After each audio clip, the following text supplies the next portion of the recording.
और लोकसभा चुनाव 2024 के प्रथम चरण के 19 तारीख को होने जा रहे चुनाव को लेकर बस्तर लोकसभा इलाके में चुनावी सरगर्मियां तेज हो गई, क्योंकि यहां प्रथम चरण के चुनाव में ही चुनाव संपन्न होना है।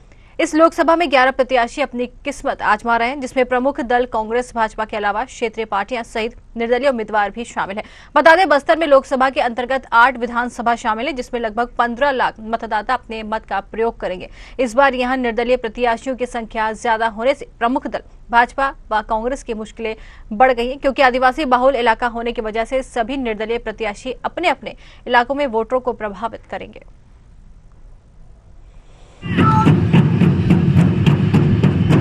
हम इस वक्त मौजूद हैं बस्तर लोकसभा के इलाके में, जहां बस्तर मुख्यालय जगदलपुर है। यहाँ पे कुछ ऐसे लोग हैं और यहाँ पे आम लोगों से हम जानने की कोशिश करेंगे चुनावी महासंग्राम में यहाँ पे आगामी चुनाव में क्या होने वाला है।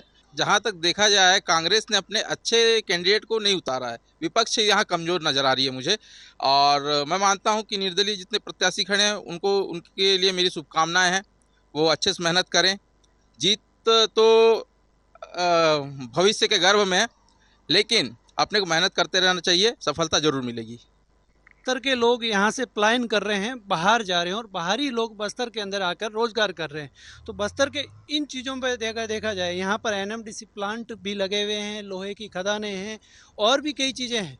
यहाँ से चाहे तेंदुपत्ता का हो, संग्रहण हो, या जो भी हो, लेकिन सब में सबसे बड़ी देखी जाती है कि बाहरी लोग यहाँ पर बहुत ज़्यादा आ रहे हैं, और यहाँ के लोग आंध्रा, तेलंगाना, गुजरात, महाराष्ट्र की तरफ रुख कर रहे हैं। तो यहाँ का ये हो गया। दूसरी चीज़, यहाँ के स्वास्थ्य की समुचित व्यवस्थाएं नहीं है। जहाँ पर अगर स्वास्थ्य की बात की जाए तो कहीं ना कहीं सबसे बड़ा करप्शन मुद्दा अंदर बैठा है। आप किसी भी बड़े, चाहे डिमरापाल जैसे हॉस्पिटल हो या महारानी के अंदर जाइएंगे, तो आप देखेंगे कि डॉक्टरों की यहाँ पर समुचित सुविधाएं तो हैं, लेकिन कहीं ना कहीं आप उनको ऊपरी खर्चा पानी नहीं देते हैं, तब तक कार्य नहीं हो पाता। मोदी जी एक तरफ तो बात करते हैं कि हमने हिंदुस्तान में एम्स जैसी हॉस्पिटल बना रखी है, लेकिन बस्तर जैसे नक्सल प्रभावित इलाके के अंदर, यहाँ के लोगों के अंदर अगर देखा जाए तो नक्सल से ज़्यादा यहाँ पर कुपोषण मुद्दा है। अगर कुपोषण पे अगर बात की जाए तो मुझे लगता है नक्सल से गंभीर मुद्दा है, और उस पर बात की जाए, और यहाँ से प्रत्याशी अगर इन मुद्दों को लेके चले और स्वास्थ्य और रोजगार को लेके चलेगा तो डेफिनेटली आगे निकलेगा, और बस्तर के लोग भी उनके साथ में होंगे।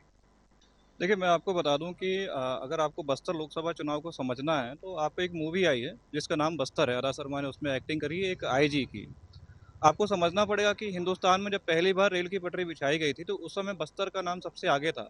मतलब कि दंतेवाड़ा में सबसे पहले रेल की पटरी आई थी, और हिंदुस्तान नहीं पूरे वर्ल्ड में लार्ज स्केल पे अगर बड़े लेवल पे देखा जाए तो एक आयरन माइन है एनएमडीसी, जो कि दंतेवाड़ा में है। और उस एनएमडीसी का जो लोहा है, उस लोहे को बाहर जापान में और कई देशों में निर्यात आयात किया जाता है, जिसको छुपाने के लिए नक्सलिज्म के चेहरे को ढका देगा। अगर एक्सपोज कर दिया जाए कि यहाँ पर एक एनएमडीसी है, तो प्राइवेट जो सर्कल है, प्राइवेट इंडस्ट्री है, वो यहाँ पे आ जाएगी, और बस्तर का जो संस्कार है, जो यहाँ की संस्कृति है, वो उसको डिस्टर्ब करेंगे। साथ में क्या, जो बड़े ऊपर के नेता हैं, नीचे वालों को तो पता ही नहीं कि क्या हो रहा है। वो सिर्फ नक्सलिज्म के नाम पे ही जानते हैं कि बस्तर में नक्सलिज्म है। लेकिन अगर 2 लाख करोड़ प्लस का लोहा वर्ल्ड वाइज जा रहा है, तो यहाँ पे ये समझने वाली बात है कि इतना बड़ा संस्थान जो है वो बस्तर में है, और यहाँ पर लगभग 70 साल से चुनाव हो रहे हैं। कई बार सांसद, कई बार विधायक चुने जाते हैं, लेकिन अगर ये सांसद, अगर ये विधायक यहाँ के लोगों को, यहाँ के युवाओं को रोजगार नहीं दे पा रहे हैं, यहाँ पे मूलभूत सुविधाएं उपलब्ध नहीं करा पा रहे हैं, यहाँ से आईएएस आईपीएस नहीं रेडी कर पा रहे हैं, यहाँ से डॉक्टर्स रेडी नहीं कर पा रहे हैं, तो इनको शर्म आना चाहिए। और कुछ ही दिन, 2 दिन बाद में यहाँ पे नरेंद्र मोदी का भी आगमन हो रहा है, और प्रवास को लेकर पूरे बस्तर में पूरा तैयारियां जोरों पर नजर आ रहा है भाजपा का। लेकिन इन तमाम कोशिशों के बावजूद बस्तर के मतदाता किस ओर करवट बदलेंगे और किसको चुनाव में यहाँ पे मतदान करेंगे, ये आने वाला ही वक्त बताएगा। B Mahesh Rao, news hour, Bastar. स्वास्थ्य के भी मलेरिया से मौतें हो जाती थी, लेकिन अब